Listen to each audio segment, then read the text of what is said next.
இந்த 9வது மாதத்தில் தேவ சமூகத்தில் அமர்ந்திருந்த பொழுது என் இருதயத்தில் தேவன் சொன்ன ஒரு சில வார்த்தைகள் இருக்கிறது. நான் ஒவ்வொரு நாளும் என்னுடைய வேதத்தை படிக்கும் பொழுது தேவன் சொல்லுகிற காரியங்களை எழுதி வைப்பேன். ஆனால் இந்த மாதத்தின் காரியத்தில் நான் இப்படி பண்ணி கொண்டிருந்த பொழுது நான் எல்லாம் வேற சில பிரசங்கள்லாம் ரெடியெல்லாம் பண்ணி வச்சிருக்கிறேன். ஆனாலும் என் இருதயத்தில் ஒரு வார்த்தை மாத்திரம் வந்து கொண்டே இருந்தது. என்னதுன்னா, சின்னவன், சத்தமாக சொல்லுங்க பார்க்கலாம் என்கிற வார்த்தை வந்து கொண்டே இருந்தது. அதுக்கப்புறம் உட்கார்ந்து தேவ சமூகத்தில் நான் இருந்தேன். கர்த்தர் கொடுத்த வார்த்தைக்காக நான் ஸ்தோத்திரிக்கிறேன். ஏசாயா தீர்க்கதரிசியின் புத்தகம் 60ஆம் அதிகாரம் 22ஆம் வசனம் யாவருக்கும் தெரிந்த வசனம். நாம் யாவரும் சேர்ந்து நாம் படிப்போமாக. இந்த காலை நேரத்தில் கர்த்தர் நமக்கு இறங்குவாராக. ஏசாயா தீர்க்கதரிசியின் புத்தகம் 60ஆம் அதிகாரம் 22ஆம் வசனம் எல்லாருக்கும் தெரிந்த வசனம். சேர்ந்து படிக்கலாமா? சின்னவன் ஆயிரமும், அடுத்தது சிறியவன் பலத்த ஜாதியுமாவான். கர்த்தராகிய நான் ஏற்ற காலத்தில் இதை தீவிரமாய் நடப்பிப்பேன். சின்னவன் ஆயிரம், அவ்வளவுதான். இன்னொரு முறை சொல்லுங்க பார்க்கலாம், சின்னவன். இன்னொரு முறை சொல்லுங்க பார்க்கலாம், சின்னவன். சின்னவன் ஆயிரம். சிறியவன் இல்ல. யாரு? சின்னவன் வேற, சிறியவன் வேற. சின்னவன் வேற, சிறியவன் வேற. நம்ம இதுல எத்தனையோ பிரசங்கங்கள் நம்ம கேட்டிருக்கிறோம். எத்தனையோ பிரசங்கங்கள் நீங்கள் கேட்டிருப்பீங்க. ஆனால் நான் அப்படிலாம் நான் எடுக்கல. என் இருதயத்தில் கர்த்தர் சொன்ன வார்த்தையை தான் உங்கள் மத்தியில் நான் பேசுகிறேன். ஏன் ஆண்டவர் இந்த இடத்துல சின்னவன் ஆயிரம் என்று எழுதியிருக்கிறது? ஏன் சின்னவன் ஆயிரம்? அடுத்த வார்த்தை போட்டிருக்கு சிறியவன் பலத்த ஜாதி. நான் இன்னைக்கு ஒரே ஒரு அந்த முதல் 2 லைன், 2 வார்த்தை, சின்னவன் ஆயிரம், அவ்வளவுதான். சின்னவன் ஆயிரம் என்று வேதம் சொல்லுகிறது. ஏன் இப்படி எழுதியிருக்கிறது? ஏன் ஆண்டவர் சொன்னார்? ஏன் சின்னவன் ஆயிரமா இருப்பான்? ஏன் என்று சொன்னார்? இந்த உலகத்தில் இருக்கிற அத்தனை பேருமே, நம்ம அத்தனை பேருக்குமே ஒரு காரியம் இருக்கு. என்னன்னா, பெரிய பெரிய காரியத்தோட நம்ம இணைஞ்சிருக்கணும் தான் நம்ம விரும்புவோம். பிரபலமான காரியத்தோட என்னது எனக்கு தெரியும். அன்னைக்கு ஒரு இடத்துல போயிருந்தேன். ஒரு வாலிப பையன் ஓடுறான், முன்னாடி ஓடுறான். என்னடா ஓடுறான்? தப்பான்னு ஓடுறான். என்ன ஓடுறான்னு சரி போனேன். அப்படியே போயிட்டான். கொஞ்சம் நேரம் கழிச்சு நான் மெதுவாக நடந்து வர்றேன். பார்த்தா அங்கே ஒரு நடிகர் இருந்தாங்க. அந்த நடிகரோட என்ன எடுக்கணும்? அதமா சொல்லுங்க பார்க்கலாம். போட்டோ எடுக்கணும். போட்டோ எடுக்கணும். அப்ப அநேகர் பார்த்தீங்கன்னா பிரபலமான ஆட்களோட, இன்னொன்று சொல்ல போனா பிரசித்தி பெற்ற ஆட்களோட, சாதனை படைத்தவர்களோடு நம்ம எப்பவுமே என்னது உறவு. அதே போல எனக்கு இவ்வளோ பெரிய ஆள் எனக்கு தெரியும், எனக்கு அந்த ஆளை தெரியும், எனக்கு இந்த ஆளை தெரியும்லாம் நம்ம சொல்லுவோம். ஆனால் ஆண்டவர் சொல்லுகிறார், இது எல்லாம் இது இருந்தாலும் பரவாயில்ல, நானும் தேவன் எதிர்பார்க்கிறது பெரிய காரியம் அல்ல, தேவன் நோக்கி பார்த்து கொண்டிருக்கிறது யாரு? சத்தமா சொல்லுங்க பார்க்கலாம், யாரு? சின்னவன். ஏன் சின்னவன் எழுதியிருக்கு தெரியுமா? ஆண்டவருடைய பிள்ளைகள் வாழ்க்கையில தேவன் இஸ்ரவேல் ஜனங்களை உன்னத நோக்கத்தில் வைத்தார். நல்லா கேட்டுங்க. தேவன் நாடுகளை உன்னத நோக்கத்தில் வைத்தார், உன்னத இடத்துல வைத்தார். இஸ்ரவேல் ஜனங்களுக்கு போல ஒரு ஆசீர்வாதம் எதுவுமே இல்லை உலகத்தில். ஒரே ஒரு கூட்டம், என் ஜனம் என்று கர்த்தர் சொன்னார். எந்த கூட்டம்? அத்தமா சொல்லுங்க. எந்த இஸ்ரவேல் ஜனங்க என் ஜனம். பைபிள்ல போட்டிருக்கு, ஒரே ஒரு கூட்டத்தில் கர்த்தர் தம்முடைய மேகத்தை அனுப்பி நடத்தினாரா. எந்த கூட்டம்? அத்தமா சொல்லுங்க, இஸ்ரவேல் ஜனங்களை. அது மாத்திரமல்ல, ஒரே ஒரு ஜனத்திற்கு தேவன் தன்னுடைய மகிமையை கீழே இறங்கிச்சான். எந்த? இஸ்ரவேல் ஜனங்கள். இவர்களுக்கு கர்த்தருடைய ஆலயம் என்று ஒரு இடத்துல இருந்துச்சு, அது எருசலேம். அந்த எருசலேம் பட்டணத்துக்கு போனீங்கன்னா அது வித்தியாசமான ஒரு பட்டணம். ஆளை பார்த்தாலே, அங்க உள்ளுக்குள்ள போனாலே ஒரு தேவ பிரசன்னத்தை தெரியும். அப்படிப்பட்ட ஒரு இடம். ஆனா திடீரென்று ஆண்டவர் ஒரு நாள் சொன்னார். என்ன சொன்னார்? இஸ்ரவேல் ஜனங்கள்ல, நீங்க தேவ ஆலயத்துக்கு வர்றீங்க, தேவாலயத்துக்குள்ள இருந்து வரீங்க எல்லாம் ஓகே. ஆனா என்னன்னா, நீங்க பாவத்தை மாத்திரம் விடாம பாவத்தை செய்து கொண்டே இருக்கிறீங்க. ஆண்டவர் சொல்லி பார்த்தார், நீ பாவத்தை விடுன்னு. ஆனா இவங்க பாவத்தை விடாம பாவத்தை பிடித்து கொண்டு தேவாலயத்துக்கு வந்து கொண்டே இருந்தார்கள். தேவன் சொன்னார், நீ மனம் திரும்பு. படிங்க பார்க்கலாம். படிக்கிறீங்களா? ஏசாயா தீர்க்கதரிசியின் எரேமியா தீர்க்கதரிசியின் புத்தகம் 5வது வசனத்தை படிக்கும்படி கேட்கிறேன். 5லிருந்து 8. தேசத்தில் எக்காலம் ஊதுங்கள் தேசத்தில் எக்காலம் ஊதுங்கள் என்று சொல்லி யூதாவில் அறிவித்து எருசலேமில் கேட்க பண்ணுங்கள், எருசலேமை கேட்க பண்ணுங்கள், நாம் அரணான பட்டணங்களுக்கு உட்படும்படிக்கு சேருங்கள் என்று சொல்லி உரத்த சத்தமாய் கூப்பிடுங்கள், சீயோனுக்கு நேரே கொடியேற்றுங்கள், கூடுங்கள், நிற்காதிருங்கள், நான் வடக்கே இருந்து பொல்லாப்பையும் மகா சங்காரத்தையும் வரப்பண்ணுகிறேன், உன் தேசத்தை பாழாக்கி விடும்படிக்கு சிங்கம் தன் புதரிலிருந்து எழும்பி ஜாதிகளை சங்கரிக்கிறவன் தன் ஸ்தானத்திலிருந்து புறப்பட்டு வருகிறான், உன் பட்டணங்கள் குடியிராதபடி அழிக்கப்படும் என்கிறார். இத நிமித்தம் இரட்டை கட்டி கொள்ளுங்கள், புலம்பி அலறுங்கள், கர்த்தருடைய உக்கிர கோபம் நம்மை விட்டு திரும்பவில்லையே. ஆண்டவர் என்ன சொன்னாருன்னா, நீ பாவத்தை விட்டு நீ மனம் திரும்பு. ஆனா இவங்க பாவத்தை விடாம தேவனுடைய ஆலயத்துக்கு வந்து காணிக்கையெல்லாம் செலுத்தினாங்க, பலியெல்லாம் செலுத்தினாங்க, தேவனுக்கு வேண்டிய காரியம். ஆனா ஆண்டவர் விரும்புறது அல்ல, நீ பரிசுத்தமாய் வாழணும்னு கர்த்தர் சொன்னார். சொல்லி பார்த்தார், இவங்க கேட்கல. தேவன் சொன்னது போலவே திடீரென்று சிங்கம் வந்தது, இஸ்ரவேல் ஜனங்களை பட்சித்து போட்டது. தங்களுக்கென்று ஒன்றுமே இல்லாத ஒரு நிலைமைக்கு கர்த்தர் இஸ்ரவேல் ஜனங்களை அவர் கொண்டு வந்தார். இன்னைக்கு திருவிருந்த ஆராதனை. ஒரு சிலர் கவனமா இருங்க. எப்பொழுதுமே தேவனுடைய ஆலயத்துக்கு வருகிறோம், சந்தோஷம். தன்னை தான் நிதானித்து அறிந்து கர்த்தருடைய பந்தியில் இருக்கணும். எல்லாரும் எடுக்கிறது சந்தோஷம். ஆனால் ஒரு சிலர் நீங்க எடுக்கிறது இல்லை,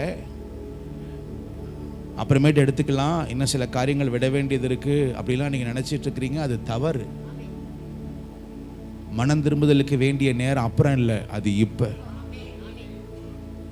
நான் அப்புறமேட்டு சரி செய்ய வேண்டியது இப்ப. நீ சரி செய்யணும், இப்ப சரி செய்யணும், மிக முக்கியமானது. அதனால இந்த பிரசங்கம் முடிகிறதுக்குள்ள எந்த காரியம் உங்களுக்கு மனதுக்குள்ள சரி செய்யாம இருக்கோ, தேவ சமூகத்தில் இப்பவே வெற்றுங்க. தேவன் ஒரு புதிய காரியத்தை செய்யணும்னு விரும்புகிறார். அது இந்த மாதத்தில் சின்னவன் சின்னவன் 1000 கர்த்தர் மாற்றணும்னு விரும்புகிறார். அப்ப இந்த இஸ்ரவேல் ஜனங்க ஒன்றுமில்லாத நிலைமைக்கு வந்தார்கள். ஒன்றுமில்லாத நிலைமைக்கு வந்த பொழுதுதான் அப்பதான் ஆண்டவர் சொல்லுகிறாரு, இப்ப ஒண்ணுமில்லை நினைச்சிட்டு இருக்காத, நீ சின்னவனாய் இருக்கிற உன்னை ஆண்டவர் வேதம் சொல்லுகிறது, நான் உன்னை 1000 பெருக பண்ணுவேன். சத்தமா ஒரு ஆமென் சொல்லுங்க பார்க்கலாம். நம்பறவங்க நல்ல கையை தட்டுங்க பார்க்கலாம். இந்த காலை நேரத்தில் ஹல்லேலூயா. ஒன்றுமில்லாத நிலைமையில இருந்த இஸ்ரவேல் ஜனங்களை இப்ப ஆண்டவர் சொல்லுகிறார், இப்ப எல்லாம் போயிடுச்சுன்னு பார்த்துக்கிட்டு இருக்கிறியா? இல்ல, போகல. இல்ல. சத்தமா சொல்லுங்க பார்க்கலாம். சின்னவன், இன்னொரு முறை சொல்ல, சின்னவன் 1000. சின்னவன் 1000. அந்த ஒரே அந்த 2 வார்த்தை மட்டும் தான் இன்னைக்கு உங்களோட பேச போறேன். சின்னவன், அவ்வளவு மட்டும்தான். மேபி இன்னொரு முறை சிறியவன், அது அடுத்தது. ஓகே, அது அடுத்தது. நான் சின்னவனை மட்டும்தான் இன்னைக்கு நான் பேச போறேன்.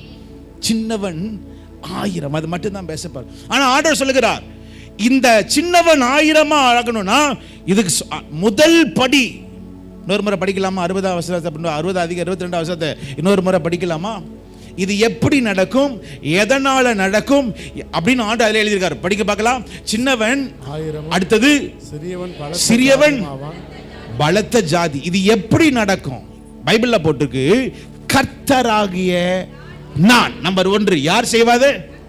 உன் பிரயாசமோ, உன்னுடைய படிப்போ, உன்னுடைய ஞானமோ, உன்னுடைய பிள்ளைகளோ, உனக்கு இருக்கிற அறிவல்ல. இது யார் தான் செய்யறது?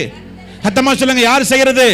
இந்த மாதம் கர்த்தர் ஆண்டவர் தான் இறங்க வேண்டிய ஒரு மாதம். ஒரு ஆமென் சொல்லுங்க. சத்தமா சொல்லுங்க பார்க்கலாமே. முதலாவது இது கர்த்தர் மாத்திரம் தான் செய்யணும். நீ எந்த ஆப்பை நம்பிட்டு இருக்காத, எந்த ஃப்ரெண்ட்ஸை நம்பிட்டு இருக்காத, எந்த விசாவை நம்பிட்டு இருக்காத, எந்த ஆபீசரை நம்பாத. கர்த்தராகிய, சத்தமா சொல்லுங்க, கர்த்தராகிய. சத்தமா சொல்லுங்க பார்க்கலாம், யார் செய்யறது? உங்க கண்களுக்கு முன்பதாக எல்லா சின்ன காரியங்கள்லாம் இருக்கா? சின்ன காரியங்களா இருக்கா? சின்ன காரியமா இருக்கா? அந்த சின்ன காரியத்தை மேல கையை வச்சு சொல்லுங்க, கர்த்தராகிய நீங்க இந்த சின்ன காரியத்திற்குள்ள வாங்க. சத்தத்தை உயர்த்தி, இந்த காலை நேரத்தை சத்தத்தை உயர்த்தி, எந்தெந்த காரியங்கள் சின்னதாய் காணப்படுகிறது, சிறிதளவுல காணப்படுகிறது, ஆண்டவரே இந்த காரியம் மிகவும் சின்னதா இருக்கு, ஆண்டவரே உம்முடைய கரம், நீர் வருவீராக, நீர் வருவீராக, நீர் வருவீராக. கர்த்தராகிய நான். அடுத்த வார்த்தை போட்டிருக்க என்னது? இன்னொரு முறை சொல்லுங்க பார்க்கலாம். நீ நினைக்கிற காலத்தில் அல்ல. அப்படின்னு அர்த்தம் என்ன? ஏற்ற காலம். அதுக்கு அர்த்தம் என்ன தெரியுமா? 1 பேதுரு 5 படிக்கலாமா? அடிஞ்சு கடைசி வார்த்தையில இருந்து படிங்க பார்க்கலாம். பெருமை உள்ளவர்களுக்கு தேவன் எதிர்த்து நிற்கிறார். அப்புறம் தாழ்மை உள்ளவனாய் இருக்கும் பொழுது கர்த்தர் கிருபை தருகிறார். அப்புறம் ஆகையால் ஏற்ற காலத்தில் தேவன் உன்னை உயர்த்தும்படிக்கு அவருடைய பலத்த கரத்துக்குள் நீ அடங்கி இரு. இரண்டாவது சொல்லுகிறார், அவர் நீ ஏற்ற காலம் என்று உண்டு. உன் காலம் அல்ல, நீ எதிர்பார்க்கிற காலம் அல்ல. எந்த காலம் சொல்லுங்க? யார் காலம்? அதுதான் எனக்கு புரிய மாட்டேது பாஸ்டர். அதுதான் எனக்கு. நான் இப்ப சொன்ன ஒரு வார்த்தை இருக்கு. என்ன சொன்ன? சின்னவன் சொல்லுங்க. சின்னவன் 1000 இருக்கு. இது எப்ப நடக்கும் பாஸ்டர்?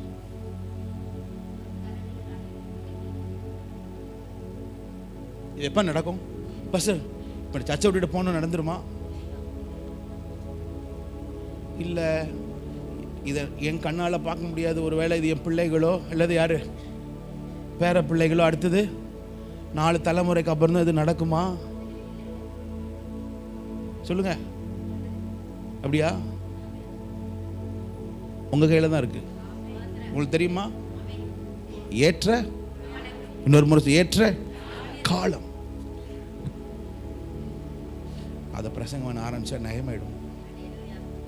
ஏற்ற காலம் இருக்கு.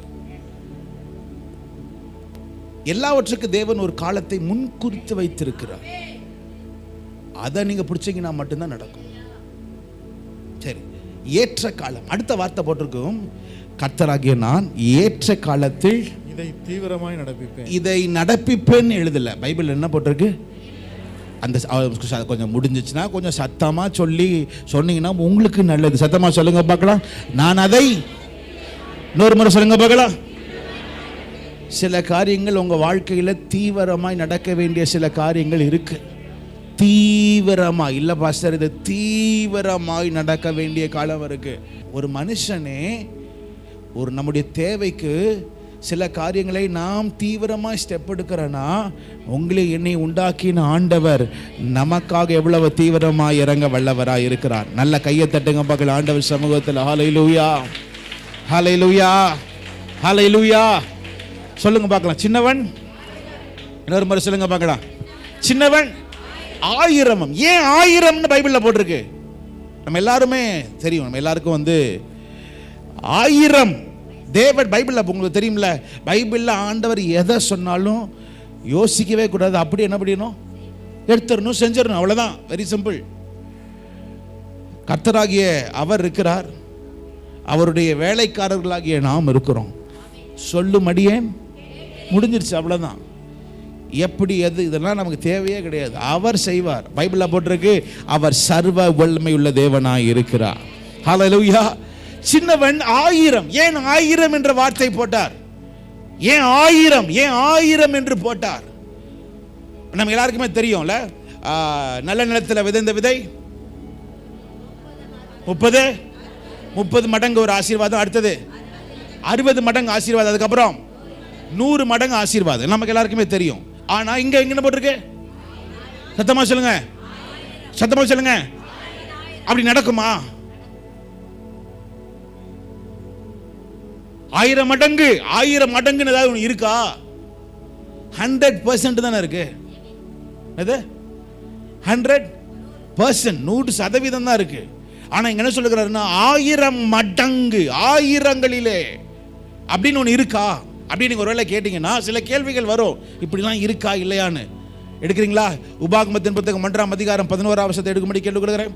உபாகமத்தின் புத்தகம் 1ஆம் அதிகாரம் 11ஆம் வசனத்தை படிக்கும்படி கேட்டுக்கொள்கிறேன். நீங்கள் இப்பொழுது இருக்கிறதை பார்க்கிலும், நீங்கள் இப்பொழுது இருக்கிறதை பார்க்கிலும் 1000 மடங்கு அதிகமாக, 1000 மடங்கு அதிகமாகும்படி உங்கள் பிதாக்களின் தேவனாகிய கர்த்தர் உங்களுக்கு சொல்லியபடியே உங்களை ஆசீர்வதிப்பாராக. இந்த வசனத்தை படிச்சவங்க, உங்களை ஆசீர்வதிப்பார்னு சொன்னவங்க அந்த ஆசீர்வாதத்தை நீங்கள் பெறுவீர்களாக. உங்களுக்கு தெரியுமா இந்த வசனத்தை யார் தெரியுமா சொன்னது? மோசே சொல்லுகிறார். கேட்டுங்க, யார் சொல்லுகிறார்? மோசே சொல்லுகிறார். அதுக்கு முந்தின வசனத்தை பாத்தீங்கன்னா, முந்தின வசனம் 10வது வசனத்தை படிங்க. 10வது வசனத்தை, உங்கள் தேவனாகிய கர்த்தர் உங்களை பெருக பண்ணினார், உங்களை இதுவரைக்கும் பெருக பண்ணார். இந்த 8வது மாதம் வரைக்கும், இந்த வருஷத்தினுடைய முதல் மாதத்திலிருந்து 8வது மாதத்துல வரைக்கும் கர்த்தர் உன்னை பெருக பண்ணி, அதுக்கப்புறம் இதோ இந்நாளில் நீங்கள் வானத்து நட்சத்திரங்களை போல இது வரைக்கும் நீங்க இருந்தீங்க, இல்லைன்னு சொல்லல. இது வரைக்கும் நீங்க வந்தது, இது வரைக்கும் நீங்க பிழைத்தது, இது வரைக்கும் கிடைத்தது எல்லாமே கர்த்தரால வந்தது, இல்லைன்னு சொல்லல. ஆனால் இதற்கு அப்புறம் இது வரைக்கும் இப்படி இருந்தீங்க. 11வது வசனம் எப்படி ஆரம்பிக்கிறது? 11வது வசனம், நீங்கள் எப்ப சொல்லுங்க பார்க்கலாம், எப்ப? இப்பொழுது. அதே தேவன் தான் சொல்லுகிறார், 8 மாதங்கள் நீ கடந்த பாதைகள்லாம் ஒரு பக்கம் இருந்தாலும், இந்த 9வது மாதத்தினுடைய இந்த முதல் நாளிலே இப்பொழுது சொல்லுங்க பார்க்கலாம். இன்னொரு முறை சொல்லுங்க பார்க்கலாம். இப்பொழுது. இப்பொழுது முன்னாடி இருந்தது வேற, ஆனா இப்ப பைபிள்ல போட்டிருக்கு இப்பொழுது நீங்கள், உங்களுக்கு தேவை என்ன தெரியுமா? என்னது? 1000 மடங்கு ஆசீர்வாதம். நம்புறவங்க நல்ல கையை தட்டி இந்த கால நேரத்தில், இதுவரைக்கும் நான் பார்த்த பெருக்கங்கள், இதுவரைக்கும் நான் பார்த்த வளர்ச்சிகள், நீ திருப்தி அடைஞ்சிராத. இது இல்ல, வானத்துல நட்சத்திரங்களை போல நீ பெருகிட்ட. Okay okay okay super. இல்ல இல்ல இல்ல இல்ல இல்ல, அது அப்ப. ஆனாலும் இது இல்லப்பா, இப்பொழுது நான் உன்னை அடுத்த நிலைமைக்கு கொண்டு போகணும்னா உனக்கு ஒரு ஆசீர்வாதம் தேவை. அது என்ன ஆசீர்வாதம்? அத்தமா சொல்லுங்க, என்ன ஆசீர்வாதம்? 1000 மடங்கு ஆசீர்வாதம். மோசே இந்த கதை சொல்லுகிறார், என் ஜனங்களுக்கு 1000 மடங்கு ஆசீர்வாதம் தேவை. ஏன்னா இனி போக வேண்டிய தூரம் வெகு தூரம். இப்ப இந்த 1000 மடங்கு ஆசீர்வாதத்திற்கு போகிறதற்கு ஒரு காரியத்தை சொல்லுகிறார். அதே 1 அதிகாரத்தில் 15 படிங்க பார்க்கலாம். ஆகையால் நான் ஞானமும் அறிவுமுள்ள மனிதராகிய உங்கள் கோத்திரங்களின் வம்சாதிபதிகளை தெரிந்து கொண்டு அவர்கள் உங்களுக்கு தலைவராக இருக்கும்படி 1000 பேருக்கு அதிபதிகளாகவும் 100 பேருக்கு அதிபதிகளாகவும் 50 பேருக்கு அதிபதிகளாகவும் 10 பேருக்கு அதிபதிகளாகவும் உங்கள் கோத்திரங்களில் அதிகாரிகளாகவும் ஏற்படுத்தி வைத்தேன். நம்பர் 1, உங்களுடைய வாழ்க்கையில தேவன் சில பிரமாணங்களை வச்சிருக்கிறார். உனக்கு 1000 மடங்கு ஆசீர்வாதம் வேணும்னா உன் வழியில போனா நடக்காது. பைபிள்ல போட்டிருக்கு, உங்களுக்கு மேல தேவன் வைத்திருக்கிற சில அதிகாரிகள். நான் சொல்றது அதிகாரிகள்னா உங்களுக்கு மேல வைச்சிருக்கிற தலைமைத்துவம். சத்தமா சொல்லுங்க பார்க்கலாம். தலைமைத்துவத்திற்கு நீங்க கீழ்ப்படிஞ்சுதான் போகணும். உங்களுக்கு தெரியுமா, இயேசு கிறிஸ்து இந்த பூலோகத்துல வந்தார்ல, அவர் சொன்ன முதல் வார்த்தை என்ன? பைபிள்ல இயேசு வாயிலிருந்து சொன்ன முதல் வார்த்தை, சொல்லு முதல் லைன். பைபிள் எழுதி போட்டிருக்கு. லூக்கா 2ஆம் அதிகாரம் எடுத்துக்க பார்க்கலாம். லூக்கா 2ஆம் அதிகாரம் 49ஆம் வசனம். நீங்கள் ஏன் என்னை தேடினீர்கள்? என் பிதாவுக்கு அடுத்தவைகளில் நான் இருக்க வேண்டியதென்று நீங்கள் அறிவீர்களா? இயேசு கிறிஸ்து இந்த பூலோகத்தில் இருந்தப்ப அவர் சொன்ன முதல் வார்த்தை என்ன தெரியுமா? என் பிதாவினுடையவைகளை நான் செய்ய நான் இருக்கிறேன். அவ்வளவுதான். என் மேல ஒரு அதிகாரி இருக்கிறார். அது யார் தெரியுமா? யாரு? என் ஆண்டவர். அங்க நான் உன்னை ஆசீர்வதிக்க வந்திருக்கிறேன், என் மூலமா கர்த்தர் பெரிய. இல்ல இல்ல இல்ல இல்ல, சொன்ன முதல் வார்த்தை என்ன தெரியுமா? எனக்கு மேல ஒரு அதிபதி இருக்கிறார், அவர் வேலையை செய்ய தான் நான் வந்திருக்கிறேன். அன்னைக்கு ஆண்டனோட அன்னைக்கு ஒரு நாள் சாயங்கால சர்வீஸ்ல நான் அப்போலோ பத்தி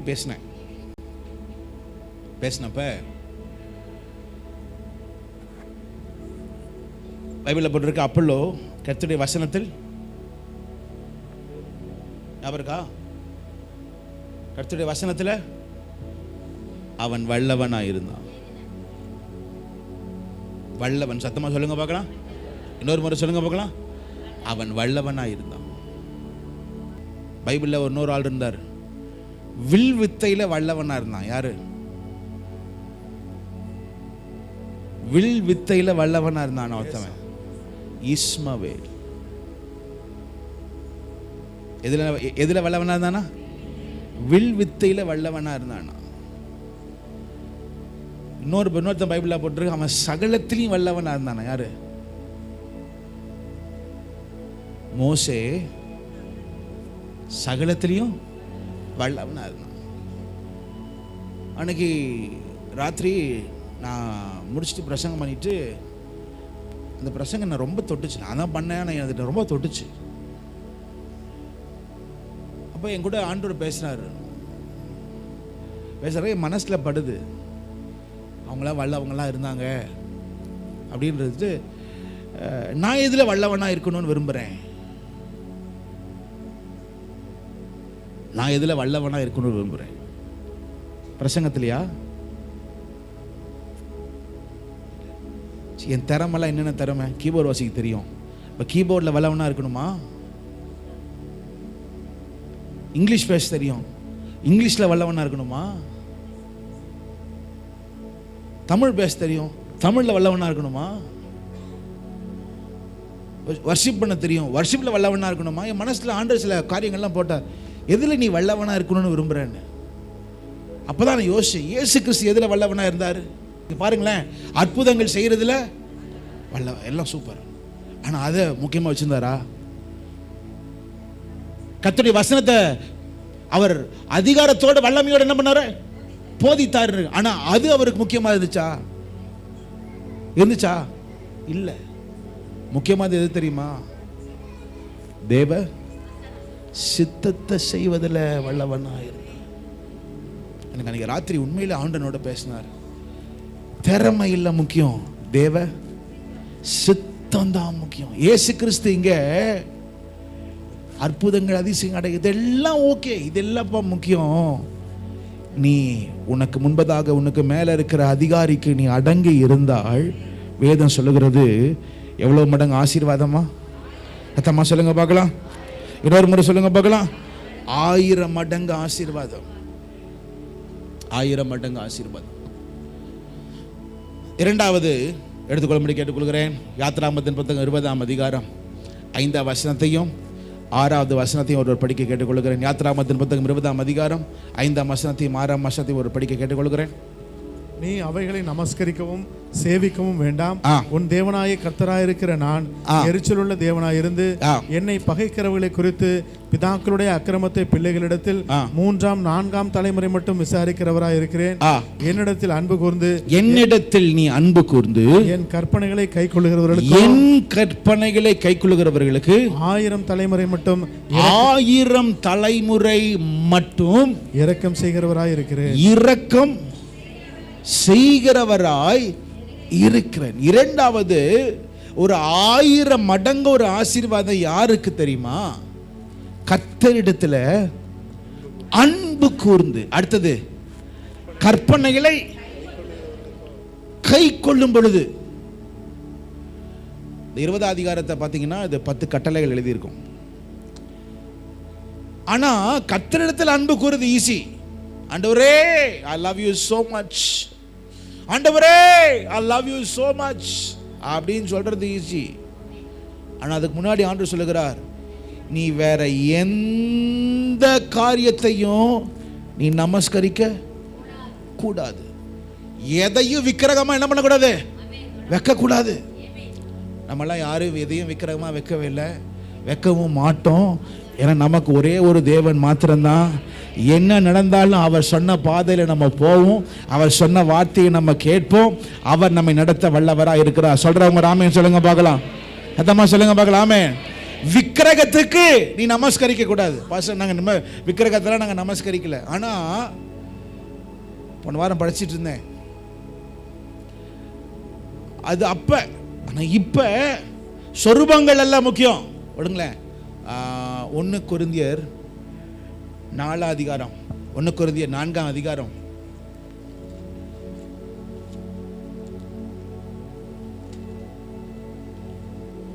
1 1 கொரிந்தியர் 4 அதிகாரம், மன்னிக்கவும் 10ஆம் அதிகாரம், 1 கொரிந்தியர் 10ஆம் அதிகாரம் 6, 7. அவர்கள் இச்சித்தது போல அவர்கள் இச்சித்தது, நல்லா கேட்டுக்க, அவர்கள் இச்சித்தது போல நாமும் பொல்லாங்கானவைகளை இச்சியாதபடிக்கு, நாமும் பொல்லாங்கானவைகளை இச்சியாதபடிக்கு இவைகள் நமக்கு திருஷ்டாந்தங்களாய் இருக்கிறது. திருஷ்டாந்தமாய் இருக்கிறது. எது திருஷ்டாந்தமாய் இருக்கிறது? அடுத்த வசனம், ஜனங்கள் புசிக்கவும் புசிக்கவும் அப்புறம் குடிக்கவும் உட்கார்ந்து விளையாட எழுந்திருந்தார்கள் என்று எழுதியிருக்கிறபடி அவர்களில் சிலர் விக்கிரக ஆராதனைக்காரர் ஆனது. நல்லா புரிஞ்சுங்க. விக்கிரக ஆராதனைனா அப்படியே ஒரு சொரூபத்தை மாத்திரம் அப்படியே பார்த்துட்டு இல்ல, புசிப்பது, அடுத்தது வார்த்தை என்னது? புசிக்கவும் குடிக்கவும், அடுத்தது உட்கார்ந்து விளையாட எழுந்திருந்தார்கள். இதையே ரொம்ப கவனமா இரு. சில பேருக்கு விளையாட்டே என்னவா இருக்கு உங்களுக்கு தெரியுமா? அது ஆக்சுவலா 3 வார்த்தை இல்லை, அது 4 வார்த்தை. நம்பர் 1 என்னது? சத்தமா? அதனால சாப்பிட்ற காரியத்தில் ஒரு ஸ்டாப் வை. நீ எதை விரும்புகிறாயோ அதுக்கு ஒரு ஸ்டாப் வை. அடுத்தது, நீ எதை குடிக்கிறாயோ, ஜூஸோ எதுவாக இருந்தாலும் நல்லது தான், இல்லைன்னு சொல்லலை. ஆனால் எதை விரும்புகிறாயோ கொஞ்சம் அதுக்கு என்ன வை, ஒரு நாள், ஒரு 5 மணி நேரம் 6 மணி நேரம் ஒரு ஸ்டாப் வை. அடுத்தது பைபிளில் படுறது உட்கார்ந்து. இன்னொரு முறை சொல்லுங்க பார்க்கலாம். உட்கார்ந்து. நமக்கு இருக்கிற மிகப்பெரிய பிரச்சனை எது தெரியுமா? வேலை இல்லைங்க முக்கியம், வேலை செய்யறது இல்லை முக்கியம், சும்மா உட்காந்துருப்பான் பாருங்க, அதுதான் பிரச்சனையே. அந்த நேரம் வரும் பாருங்க, தாட்ஸ் உட்கார்ந்து இருக்கிற நேரம் டப்புன்னு கை எங்க போகும்? அப்படி போய் அந்த உட்கார்ந்து இருக்கிற நேரம் தான் பாவம் அதிகமா நமக்குள்ள உற்பத்தி ஆகுற நேரம். உட்கார்ந்து அப்படியே அசதியா அப்படியே பைபிள்ல போட்டிருக்கு, இந்த நாட்கள் இந்த மாதம் ரொம்ப கவனமா இரு. நீ புசிப்பதில் கவனமா இரு, உட்காருவதில் கவனமா இரு, நீ குடிப்பதில் கவனமா இரு, விளையாடுவதில், நீ எதில் அதிகமாக நேரத்தை செலவு பண்ணுகிற, எது இஷ்டமாக இருக்கிறதோ அதில் கவனமாக இரு. இதில் நீ சற்று கவனமாக இருந்து தேவனுக்கு பிரியமுள்ளவனாய் இருந்து, அப்படின்னா பைபிள் என்ன போட்டிருக்குன்னா, அவருடைய கட்டளைகளை நீ கீழ்ப்படிந்து அவர் மேல் நீ அன்பாய் இருப்பாய் என்றால் வேதம் சொல்லுகிறது 1000 தலைமுறைக்கு தன்னுடைய ஆசீர்வாதத்தை கொடுக்க வல்லவராய் இருக்கிறார். ஒரு ஆமென் சொல்லுங்க பார்க்கலாம். எத்தமா சொல்லுங்க பார்க்கலாம். ஆமென். இப்போ முதலாவது படித்தோம், 1000 மடங்கு ஆசீர்வாதத்திற்கு தலைமைத்துவத்துக்கு என்ன பண்ணணும்? அடங்கி இருக்கணும். 2வது 1000 மடங்கு ஆசீர்வாதம் வேணும்னா பைபிளில் போட்டிருக்கு, நீ இச்சித்த காரியங்களை எல்லாவற்றுக்கும் தள்ளி வைத்துட்டு கர்த்தரிடத்தில் என்ன பண்ணு? நீ அன்பு கூர்ந்து அவருடைய கட்டளைகளை நீ கீழ்ப்படி. கண்டிப்பா 1000 மடங்கு ஒரு ஆசீர்வாதம் ஒன்றுக்கு உண்டு. 3வது ஆதியாகமத்தின் புத்தகம் 20ஆம் அதிகாரம் 16வது வசனம். ஆதியாகமத்தின் புத்தகம் 20ஆம் அதிகாரம் 16வது வசனத்தை, பின்பு சாராளை நோக்கி உன் சகோதரனுக்கு 1000 வெள்ளிக்காசு கொடுத்தேன். உன் சகோதரனுக்கு சொல்லுங்க, உன் சகோதரனுக்கு 1000 வெள்ளிக்காசு, 1000 வெள்ளிக்காசை நான் கொடுத்தேன். இதோ உன்னோடு இருக்கிற எல்லார் முன்பாகவும் மற்ற யாவர் முன்பாகவும் இது உன் முகத்துக்கு முக்காட்டு காவதாக என்றான். எப்போதும் இது யார் சொல்றான்னா, அபிமெலேக் சொல்றான். என்ன நடந்துச்சு? ஆண்டவர் ஆபிரகாமுக்கு சொல்வார், ஆபிரகாமே, பஞ்ச நேரம் வருகிற நேரம், அவனால் அங்கே இருக்க முடியல, இங்கிருந்து எப்படியாவது என்னது ஓடிடலாம். சகோதரிகளுக்கும் சகோதரர்களுக்கும் நான் சொல்லுகிறேன், கண்டிப்பாக நம்ம வாழ்க்கையில் பிரச்சனைகள் வரும், வந்துதான் ஆகும். அந்த நேரம் எங்கேயா தப்பிச்சு ஓடிடலான்னு என்ன பண்ணாத, ஓடிடாத. தப்பிச்சு ஓடலான்னு ஓடினாதான் பிரச்சனை. இரு, அங்கே இரு, கர்த்தர் சொல்ற வரைக்கும் என்னது அது. ஏன்னா கர்த்தர் வீட்டை அப்படின்னு அர்த்தம் என்ன தெரியுமா? இது வரைக்கும் உங்க வீடை கட்டினது கர்த்தர் தான், இனி கட்ட போகிறதும் கர்த்தர் தான், இப்ப கட்டிக்கிட்டு இருக்கிறவரும்.